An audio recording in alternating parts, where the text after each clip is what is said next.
오늘 우리가 성령 강림 사건을 다루게 될 텐데 두 가지에 좀 초점을 맞추고 싶습니다. 첫 번째로는 성령 강림 사건에 대해서 오해하는 분들이 많이 계십니다. 그런 오해들을 좀 바로잡고 이 사건이 도대체 우리 가운데 의미하는 것이 무엇인가에 대한 부분들, 성령 강림 사건에 대한 그 당시의 현장의 그 모습들을 제가 말씀을 드리고 성경적인 소대와 신학자들의 분석을 통하여 말씀을 드리고 그것을 기반으로 하여서 이것이 과연 우리에게 어떤 의미가 있는가, 이렇게 두 가지의 초점을 가지고 말씀을 드리도록 하겠습니다. 먼저 당시의 시간으로 거슬러 올라가 보면 예수님께서 부활하시고 나서 40일 동안 제자들에게 하나님 나라의 일을 말씀하셨죠. 그리고 나서 감난산에서 모든 제자들이 보는 가운데 승천하여 올라가셨습니다. 그리고 제자들은 안식일에도 걸어갈 수 있는 거리, 아주 가까운 거리죠. 그날이 안식일은 아니었습니다.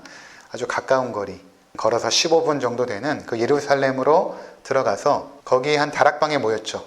이것이 마가의 다락방인지 정확하진 않습니다. 대부분의 신학자들이 마가의 다락방이다 이렇게 말하는데 성경에는 마가의 다락방에다 이렇게 언급되지 않았기 때문에 정확한 다락방이 어딘지는 모르지만 120명이 모일 수 있는 상당히 큰 그런 공간 안에 이들이 모여서 마음을 모으고 합심하여 기도를 하게 되죠. 그리고 기도가 끝나자마자 베드로가 여러분 우리가 성경대로 가룟 유다가 없는 그 빈자리를 한 사람의 사도를 세움으로 채워야겠습니다. 이것이 성경입니다. 이렇게 말하지 않습니까? 시편의 말씀을 인용하여서 가룟 유다는 성경대로 예수를 팔고 결국 하나님의 심판을 받아 자살하여 죽고 없지만 그 자리를 우리가 한 사람을 대신하여 뽑아 세워야겠습니다.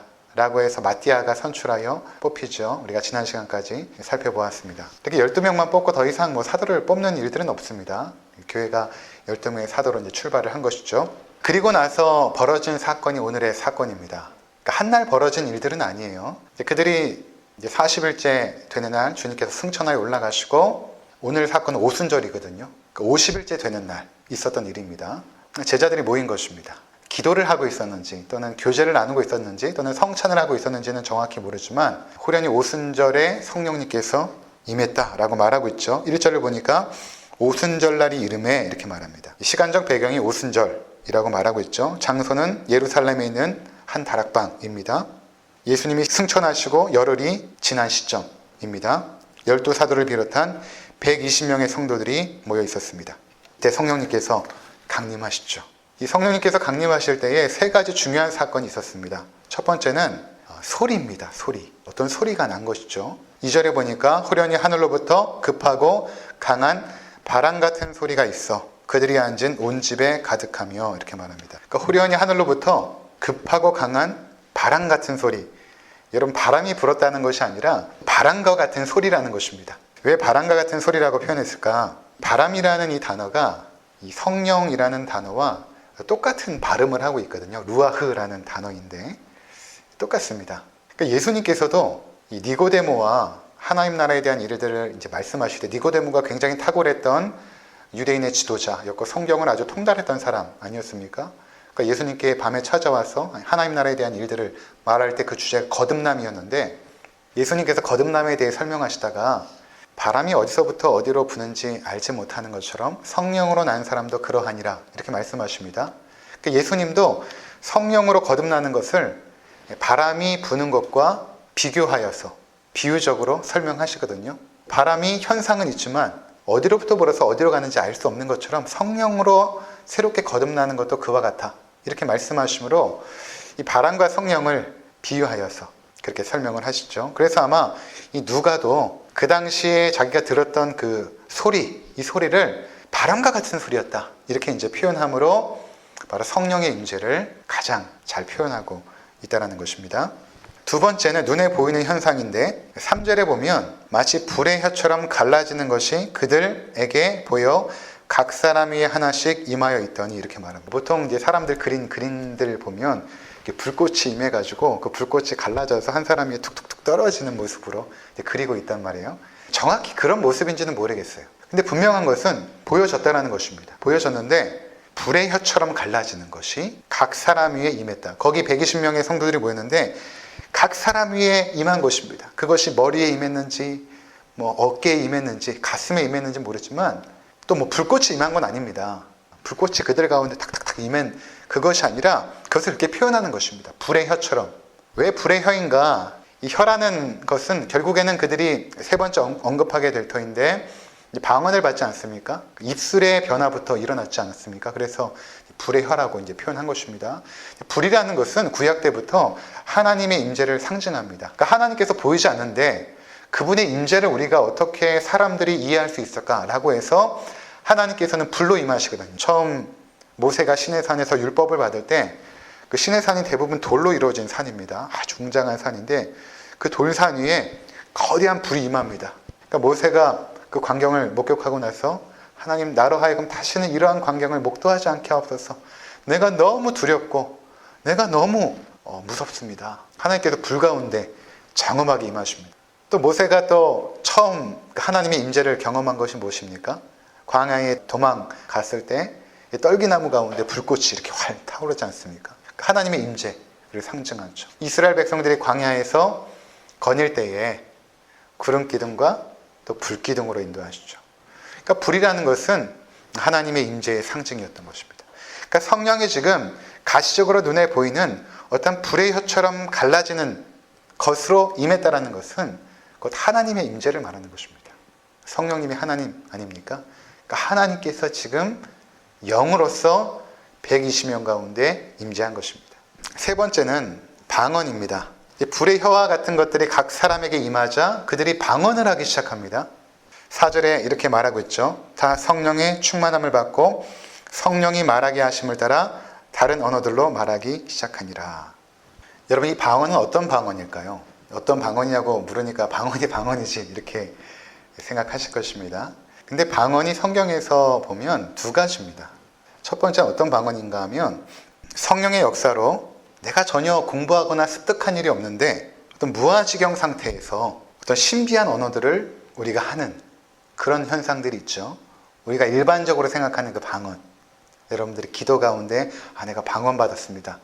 근데 전혀 우리가 이해하지 못하는 그런 언어들 아닙니까?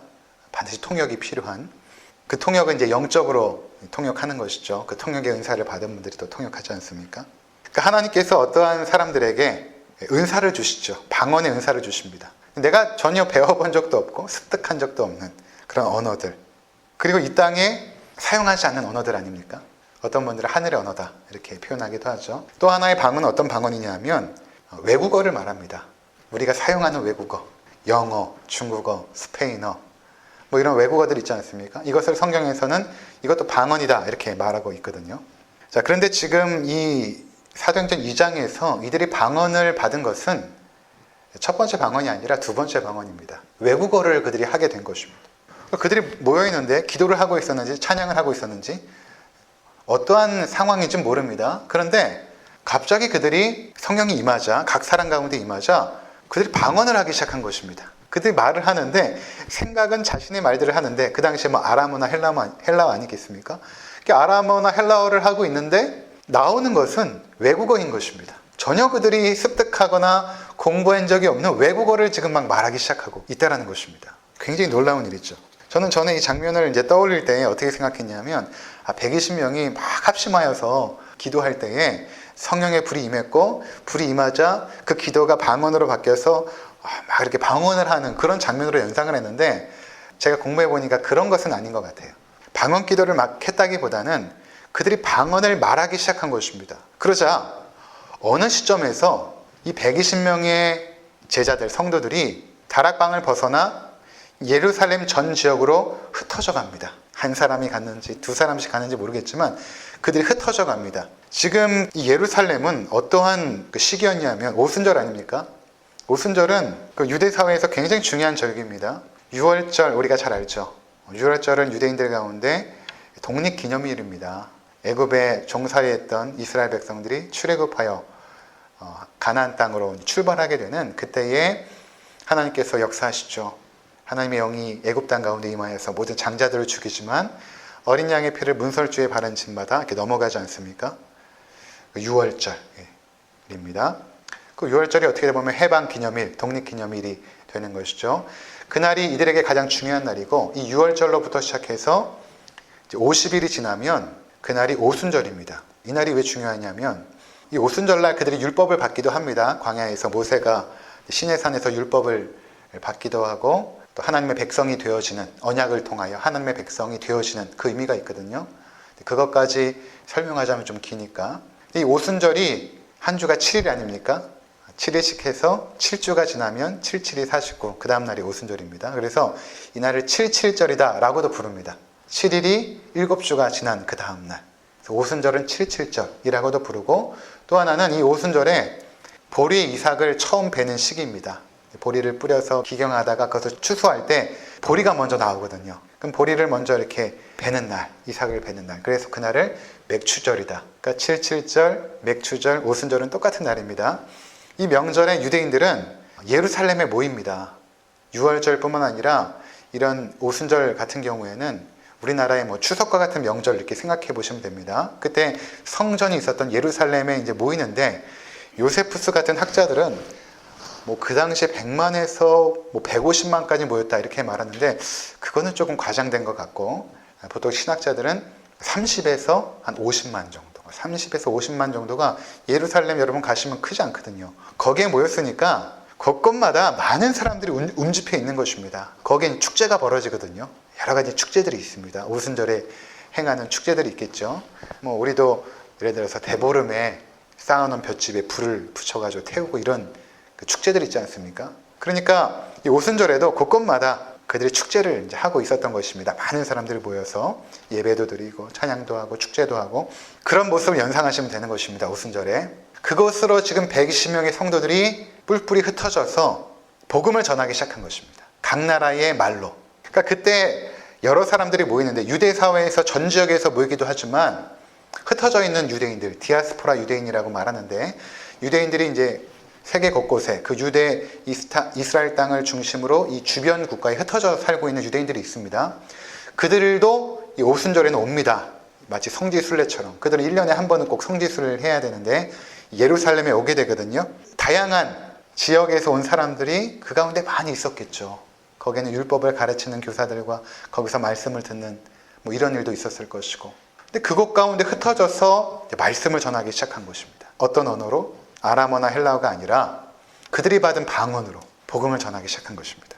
5절에 보니까 경건한 유대인들이 천하 각국으로부터 와서, 그러니까 천하 각국이라는 것은 세계 모든 곳에서 왔다라는 표현입니다. 세계 모든 곳에서 왔다. 그들이 인식 가운데 세계라는 것은 오늘 이제 성경 뒷부분에 표현되어 있는데, 이 지역이 그들에게는 세계 전체였거든요. 땅끝이 그 당시엔 스페인이었으니까. 그 이상의 나라는 뭐 알 수도 없죠. 중국이나 뭐 한국을 그들이 알았겠습니까? 그러니까 그들이 세계 곳곳이라고 하는 것은 이 뒤에 등장하는 그 나라들의 명칭입니다. 천하 각국으로부터 와서 예루살렘에 머물러 있더니, 이제 축제를 하기 위해서, 명절을 보내기 위해서 예루살렘에 머물러 있더니 이 소리가 나매, 무슨 소리입니까? 사람들이 웅성웅성하는 소리가 들린 것입니다. 어디서 한 사람이 뭐 예를 들어서 영어로 복음을 전하니까 그 영어권의 사람들이 모여서 도대체 이게 무슨 일인가? 이런 일들이라는 것입니다. 어떤 사람이 중국어를 하니까 중국 사람들이 모여서 하나님의 복음을 듣고 도대체 이게 무슨 일인가? 그런 현상을 생각하시면 됩니다. 큰 무리가 모여 각기 자기의 방언으로 제자들이 말하는 것을 듣고 소용했다, 이렇게 기록하고 있죠. 9절에서 11절 보면, 우리는 바데인과 메데인과 엘람인과 또 메소포타미아와 유대와 갑바도기아, 본도와 아시아, 부르기와 밤벨리아, 애굽과 및 구레네에 가까운 리비아, 여러 지방에 사는 사람들과 로마로부터 온 나그네 곧 유대인과 유대계에 들어온 사람들과 그레데인과 아라비아인들이라. 성경 기자는 동서남북을 표현하면서 유대 사회를 중심으로 동서남북에 있는 모든 국가에서 온 사람들, 그들이 자기들 나라 말로 그들이 전하는 복음을 지금 듣고 있다는 것입니다. 7절에 이들의 반응이 나오죠. 다 놀라 신기하게 여겨 이르되, 보라, 이 말하는 사람들이 다 갈릴리 사람이 아니냐. 갈릴리 사람이다라는 것은 어떻게 보면 좀 그들을 비하하는 말입니다. 저 촌뜨기들 아니냐. 갈릴리에서 어부 생활이나 했던 저 촌뜨기들이 와가지고 어떻게 배우지도 않았던 우리나라 말을 하고 있느냐. 근데 여러분, 저도 그랬지만 사실 이 본문을 공부하기 전에는 어떻게 생각했냐 하면, 이들이 놀란 것은 그들이 했던 방언 때문이다, 이렇게 생각을 했습니다. 어떻게 배우지도 않은 방언을 하는가, 이것 때문에 놀란 줄 알았거든요. 사실 그것이 아닙니다. 오늘 본문이 말하고자 하는 건, 또 오늘 설교의 초점은 무엇인가 하면, 방언 자체를 받았고 방언을 했다는 것이 중심이 아닙니다. 뭐 신기한 일이긴 하죠. 그 방언 자체가 성경이 말하고자 하는 중심이 아니라 무엇인가 하면 11절입니다. 이것이 중요합니다. 11절을 잘 보시기 바랍니다. 그레데인과 아라비아인들이라 우리가 다 우리의 각 언어로 하나님의 큰 일을 말함을 듣는도다. 이들이 놀란 것은 하나님의 큰 일을 들은 것입니다. 처음으로. 하나님의 큰 일이 무엇입니까? 복음입니다. 하나님의 구원의 그 놀라운 일들, 이들은 처음 들어본 것이죠. 자기 나라 말로 들은 것입니다. 단순히 배우지 않은 언어를 했다. 이게 뭐 그렇게 신기하겠습니까? 잠깐 신기할 수 있죠. 어떻게 저 사람이 갑자기 배우지 않은 영어를 할까? 잠깐은 신기할 수 있겠지만 그것이 놀란 것이 아니라 그들의 언어로, 그들이 이해할 수 있는 언어로 하나님의 큰 일, 즉 복음을 듣게 된 것입니다. 하나님께서 우리를 사랑하시고 온 우주 만물을 창조하시고 우리는 그 가운데 죄인이었지만 그 죄인을 구원하기 위해서 하나님께서 예수 그리스도를 보내주셨고 그 예수가 불과 50일 전에 죽고 부활하여 바로 10일 전에 승천하였다. 그들이 그 이야기를 들은 것입니다. 그 예수가 바로 당신들의 구원자이십니다. 하나님의 아들이십니다. 라는 것을 그들의 언어로 듣기 시작한 것입니다. 하나님의 큰 일을 들은 것입니다. 그래서 그들이 놀란 것이죠. 성령님께서 이 일을 위해서 그들에게 방언의 능력을 허락해 주셨다는 것입니다. 우리가 이 사건을 통해서 깨닫게 되는 중요한 사실 두 가지를 말씀드리겠습니다. 첫 번째는 이 오순절 성령 강림 사건은 단회적인 사건입니다. 그렇게 이제 정리하셔야 됩니다. 단회적인 사건입니다. 무슨 말인가 하면 이제는 역사상 다시 일어나지 않는 일입니다. 성령 강림 사건은. 예수님께서 이 땅에 오셨죠. 그리고 공생애를 거치고 나서 십자가에 죽으십니다. 3일 만에 부활하시죠. 그리고 40일째 승천하여 올라가십니다. 그리고 약속하신 성령을 보내주시죠. 이 모든 구원의 이 역사들은 단회적인 사건입니다. 그러니까 예수님께서 두 번 죽지 않으시잖아요. 한 번만 죽으셨잖아요. 한 번만 부활하셨잖아요. 마찬가지로 이 성령의 오심도 이 구원의 역사 가운데 한 번 일어난 사건입니다. 그러니까 무슨 의미인가 하면 성령님 오시옵소서라고 우리가 기도하지 않아도 된다는 것입니다. 예수님 오시옵소서라는 기도는 맞죠. 예수님께서 다시 오신다라고 말씀하셨으니까. 근데 하나님께서 약속하시고 예수님께서 내가 너희를 위하여 하나님께 간구하여 보내겠다라는 성령님께서 이미 2000년 전에 오순절에 오신 것입니다. 그리고 지금 이 땅 가운데 성령께서 우리 가운데 역사하시고 지금도 운행하고 계시죠. 우리 가운데 살아 계십니다. 단회적인 사건이라는 것입니다. 그러니까 성령님께서는 이제 우리를 떠나거나 우리가 성령을 근심케 하여서 애통해하고 슬퍼하실 수는 있지만 그분이 장악한 그의 백성을 놓지 않으십니다. 떠나지 않으십니다. 너희를 고아와 같이 버려두지 아니하시고 너희 안에 너희 속에 계심이라 라고 주님께서 약속하셨던 보혜사 성령님은 우리 가운데 오셔서 떠나지 않죠. 이미 오신 것입니다. 우리는 그렇게 생각하죠. 구약에는 성령님이 없었고 신약시대에 성령님께서 오셔서 오늘날은 성령시대다. 이전에는 성령시대가 아니라 하나님께서 다스리시는 시대였지만 지금은 중간에 성자 예수님의 시대가 있었고 지금은 성령시대다. 이렇게 시대를 구분하는 것은 사실은 성경적이진 않습니다.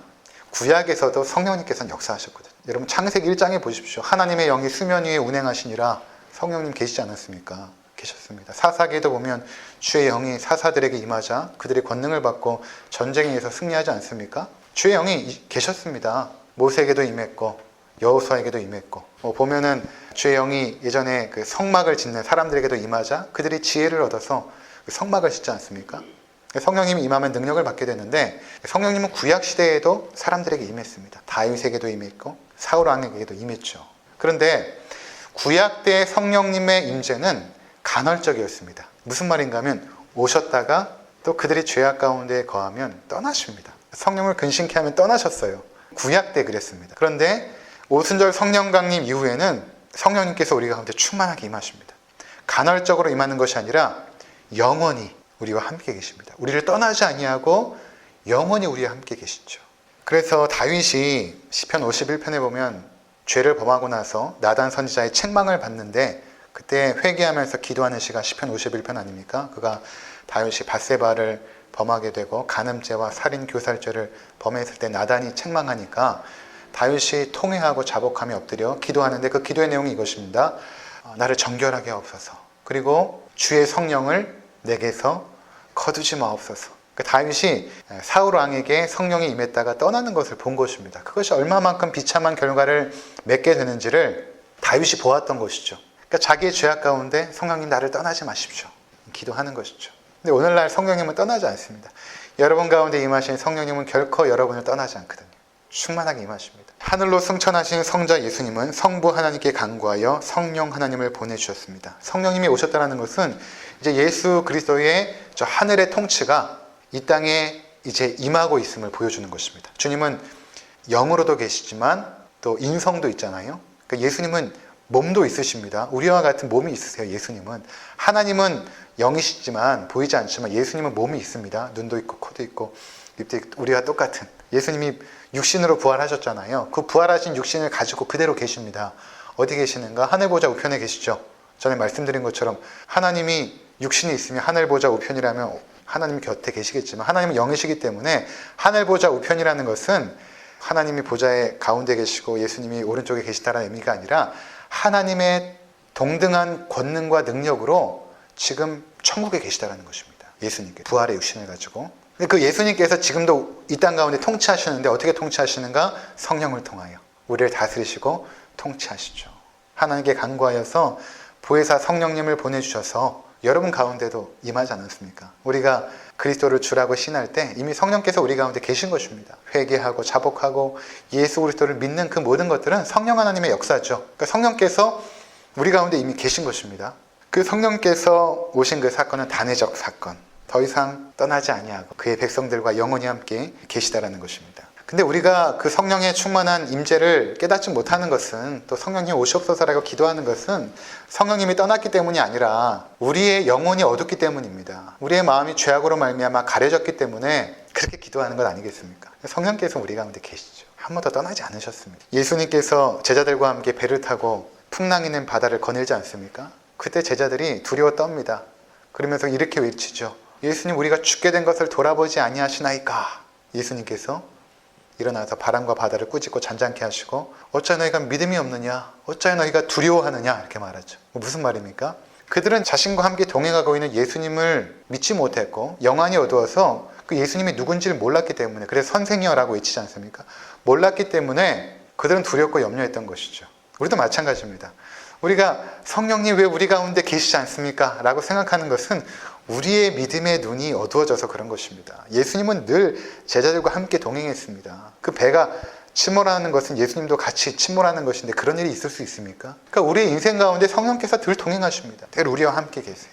여러분들이 늘 경건의 훈련을 하고 말씀 가운데 거하고 기도 가운데 거하면 그 성령 하나님의 인도하심이 아주 세밀하게 느껴지지만 그렇지 않고 그냥 세상 속에서 우리가 살다 보면 성령께서 계신 것인지 그렇지 않은 것인지 그런데 계십니다. 그러니까 여러분들이 지금 예배를 드리고 있지 않습니까? 주님께서 여러분들을 성령님으로 말미암아 부르지 않으면 이 자리에 있을 수가 없거든요. 그러니까 성령께서 우리 가운데 계십니다. 성령님은 이미 오셨고 떠나지 않으십니다. 여러분 가운데 살아 계십니다. 두 번째는 무엇인가 하면 성령님은 우리 가운데 임하실 때 능력을 주십니다. 120명의 사람들이 성령이 충만하여 방언을 말하게 되었습니다. 이미 말씀드린 것처럼 외국어를 능통하게 하게 하신 것이죠. 여러 가지 은사도 많은데 왜 외국어를 할 수 있는 은사를 주셨을까? 그것은 아까 말씀드린 것처럼 하나님의 큰 일을 증거하기 위함이었습니다. 그 당시 오순절에 많은 사람들이 모이지 않았겠습니까? 그러니까 하나님께서 오순절을 특별히 기다리신 것입니다. 그때 많은 사람들이 모이니까. 나중에 보면 바울이 로마에 한 번도 가보지 않았는데 이 로마서를 통해서 그곳에 성도들이 있음을 쓰고 있습니다. 로마에 이미 복음을 듣고 교회가 세워졌습니다. 근데 바울은 로마에 가서 복음을 전한 적이 없거든요. 그럼 로마에 있는 사람들이 언제 복음을 듣고 교회가 세워졌을까? 이때입니다. 놀랍지 않습니까? 이때 로마에서부터 온 사람들이 자기의 언어로 하는 라틴어는 아니겠습니까? 라틴어로 하는 설교를 들은 것입니다. 하나님의 큰일을 말하는 것을 듣고 그들이 로마로 가서 함께 모여 예배하면서 로마 교회가 세워진 것이죠. 바울은 한 번도 가보지 않은 로마 교회를 나중에 편지를 쓰고 그렇게 하지 않습니까? 물론 선교사의 신분으로 간 것이 아니라 죄수의 신분으로 가긴 했지만 그곳에서 복음을 전하여서 로마 심장부에 하나님의 복음이 심겨집니다. 그런 역사들을 하나님께서 일으키시기 위해서 이 오순절날을 기다리신 것입니다. 그래서 오늘 2장 1절에 보면 오순절날이 이름에 라는 것은 하나님의 표현입니다. 하나님께서 기다리신 것입니다. 많은 사람들이 세계 각국에서 모였을 때 120명의 성도들에게 방언의 능력을 확 부어주시고 그들이 흩어져서 하나님의 큰일을 확 전하기 시작하면서 그들이 흩어져서 세계 곳곳마다 하나님의 교회들이 세워지기 시작한 것이죠. 여러분, 하나님이 성령을 우리 가운데 임재하실 때 가장 원하시는 것이 무엇일까? 그것은 바로 하나님의 큰 일을 증거하는 것입니다. 하나님의 복음을 증거하는 것입니다. 그 일을 위해서라면 능력을 주시는 것입니다. 어떤 필요한 능력들, 하나님의 복음 사역을 위해서 필요한 것들을 하나님께서 능력으로 공급해 주십니다. 우리에게는 없던 거예요. 전혀 우리가 가지고 있지 않은 어떤 지혜들, 능력들, 권능들, 이것을 성령께서 이제 부어주시는 것입니다. 왜 부어주시는가? 우리의 영적 유익도 있겠지만 그것이 아니라 하나님의 큰 일을 위해서, 하나님의 놀라운 복음을 증거하기 위해서 능력을 부어주시는 것입니다. 제가 뉴질랜드에서 선교 훈련을 받을 때입니다. 그때 2002년도니까 30살에 간 것 같아요. 지금도 영어를 못하지만 그때는 영어를 더 못했습니다. 선교 훈련을 받으면서 이제 매주 그 오클랜드 시내 나가서 전도를 해야 되는 숙제가 있는 거예요. 이제 오클랜드 시내에 모여서 먼저 기타로 찬양을 다 영어로 드리고 나서 흩어져서 사람들을 만나면서 이제 전도를 하게 되는데, 이제 공원 같은데 이제 혼자 앉아 있는 사람들에게 다가가서 이제 복음을 전합니다. 근데 이상하게 영어가 되는 거예요. 처음에는 이상하다, 내가 영어를 이렇게 잘하다니, 우연인 줄 알았어요. 그리고 이제 돌아옵니다. 나 참 기특해, 내가 이렇게 영어로 전도도 하고. 그리고 돌아옵니다. 근데 이제 훈련을 받으면서 영어를 강의를 듣고 또 질문도 하고 또 외국 선생님들하고 대화도 해야 되는데 영어가 안 되는 것입니다. 그리고 이제 금요일마다 외국 친구들, 유학생들 모여가지고 또 같이 프로그램 하는 것이 있었는데 또 가면 또 영어가 안 돼요. 그럼 굉장히 자괴감이 들어서 돌아오는 것입니다. 가서 이 외국 친구들과 대화도 하고 커피도 마시고 이렇게 해야 되는데 말 한마디 못하고 돌아오니까 너무너무 자괴감이 드는 거예요. 이렇게 영어도 못하고. 그런데 또 전도하러 가면 영어가 돼요. 신기한 일이 막 생기는 것입니다. 그러다가 나중에 이제 오클랜드에서 제가 개척을 했거든요. 교회를 개척하고 나서 주일이면 예배를 드리고 성도들이 그때 만든 전도지가 있습니다. 시리즈 전도지 8장으로 된 것을 들고 나가서 매주마다 새로운 전도지를 각 집마다 이렇게 꽂아놓고 오게 되는 그런 전도를 했었는데, 지금도 기억나는 게 파파토이토이라는 아주 가난한 동네였는데 거기에 리코샵이라고 술을 파는 가게가 있었습니다. 거기 딱 들어갔어요. 들어가서 대화를 하고 전도를 딱 시작을 했는데 유창하게 영어가 나오기 시작하는 것입니다. 저는 그냥 말을 하고 있는데 나오는 건 영어예요. 그러니까 전혀 막 무슨 일이 일어난지도 모르고 나오면서 내가 어떻게 이렇게 영어를 했지. 근데 그분이 인도 사람이었는데 제가 복음을 전할 때 예수님을 영접했습니다. 그 자리에서 그 인도 분이. 그러면서도 그때는 몰랐죠. 이게 성령님의 강력한 능력과 역사구나라는 것을 몰랐던 것입니다. 그러니까 지금도 하나님께서는 하나님의 큰 일을 전하고자 할 때, 그것이 어떤 방식이든지, 저처럼 복음을 전하는 것이든지 아니면 그 어떤 것이라도 주일에 헌신하고 세상 속에서 하나님의 큰 일을 증거하는 자들에게는 성령의 능력을 부어주시는 것입니다. 우리 가운데 이미 성령님 계시잖아요. 근데 그분께서 능력을 주시는 것입니다. 그래서 하나님의 큰 일을 증거하도록. 근데 다른 일을 하려고 하면 안 돼요. 또 참 놀라웠습니다. 지금도 성령님께서는 우리 가운데 능력 주시죠. 은사라고 말하지 않습니까? 은사를 왜 주십니까? 여러분들 그 은사 가지고 누구한테 자랑하거나 이러라고 주신 것이 아니죠. 내가 지금 다른 사람보다 좀 특별한 능력을 받았어, 조금 교만해지거나 이러라고 주신 거 아닙니다. 하나님이 주신 선물이죠. 왜 주십니까? 하나님의 큰 일을 위하여 주신 것입니다. 하나님의 큰 일을 위하여. 그래서 그 하나님의 큰 일을 위하여 은사 받은 분들이 그 은사를 활용하시면요, 그 은사가 더 확장되고 강력해집니다. 이 말씀을 들으신 분 중에 아마 아시는 분들 계실 거예요. 내가 받은 은사를 내가 활용했을 때 참 놀랍게 역사하시는구나. 근데 내가 과거에 받은 은사가 있는데 하나님의 큰 일을 위하여 사용하지 않을 때 어느 순간 사라져 버리죠. 안 됩니다. 없어져 버립니다. 왜 그렇습니까? 은사를 주신 목적이 나를 위해서 주신 것이 아니라 하나님의 영광과 그분의 사역을 위해서 주신 것입니다. 그 일을 위해서 사용할 때만 은사들이 역동적으로 역사하죠. 전에 어떤 자매를 만났는데 완전 음치였대요. 음치였는데 자기가 하나님을 너무나 찬양하고 싶어가지고 기도를 하기 시작했는데 어느 순간 찬양을 하는데 목소리가 확 튀면서 고음이 올라가면서 목소리가 아주 아름다운 목소리로 찬양을 하기 시작한 것입니다. 그래서 이 자매가 이제 성가대에서 열심히 찬양하는 자매가 되었다고 간증을 드린 적이 있어요.